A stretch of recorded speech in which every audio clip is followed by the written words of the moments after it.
तुम्हें किसी परेशानी में न रहना पड़े कि ये वर्कआउट बिल्कुल असल नहीं है, ये बिल्कुल फेक है और ये जो ट्रांसफॉर्मेशन है ये भी 100% फेक है। यहाँ तक कि जो एनीमी के अंदर उस बंदे ने ट्रांसफॉर्मेशन किया है इस वर्कआउट को फॉलो करके वो भी बिल्कुल फेक है और साइंटिफिकली बिल्कुल इम्पॉसिबल है। अब इससे पहले कि तुम कमेंट सेक्शन में जाकर स्पैम कर दो गालियों वगैरह, इससे मैं तुम्हें समझाता हूँ कि इसकी साइंटिफिक रीजन देकर समझाता हूँ कि वर्कआउट क्यों मैं कह रहा हूँ स्कैम है। सबसे पहले अगर तुम इस बंदे को और साइतामा को, इन दोनों को देखोगे तो इनकी एक चीज जरूर कॉमन है, इनकी पूरी बॉडी बड़ी अच्छे प्रोपोर्शन में बनी हुई है, यानी कि इनकी बैक फ्रंट सब कुछ अच्छा है।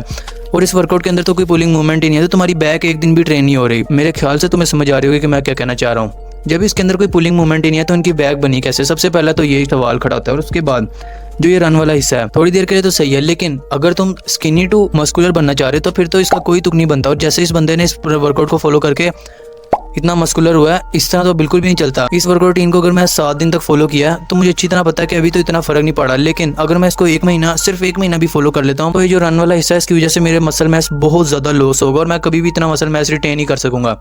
उसके बाद है ये एब्स वाला हिस्सा। 100 सिटअप्स डेली के करके एब्स कभी भी नहीं बन सकते। मैं तुम्हें बिल्कुल सच बता रहा हूँ। अगर तुम्हारे जेनेटिक्स अच्छे हैं और तुम्हारे 90% चांस तो ये होगा कि तुम्हारे बचपन से एब्स हैं तो इसको फॉलो करके तुम्हारे एब्स थोड़े से बेटर हो जाएंगे। लेकिन मैं फिर कह रहा हूँ ये वर्कआउट उस लायक नहीं है कि इसको बंदा रोज़ करे ये उम्मीद रखे कि मेरे एब्स अच्छे बनेंगे।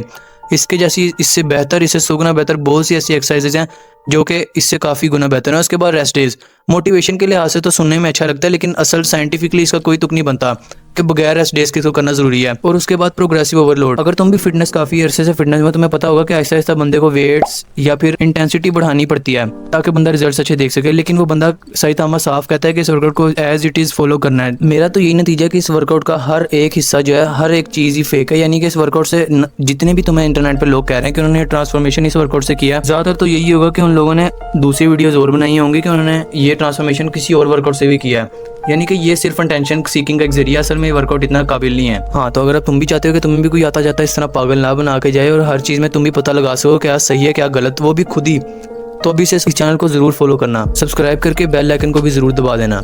अब मिलते हैं अगली वीडियो के अंदर और मुझे कमेंट सेक्शन में बताओ अगली वीडियो में किस चीज़ के ऊपर बनाऊँ।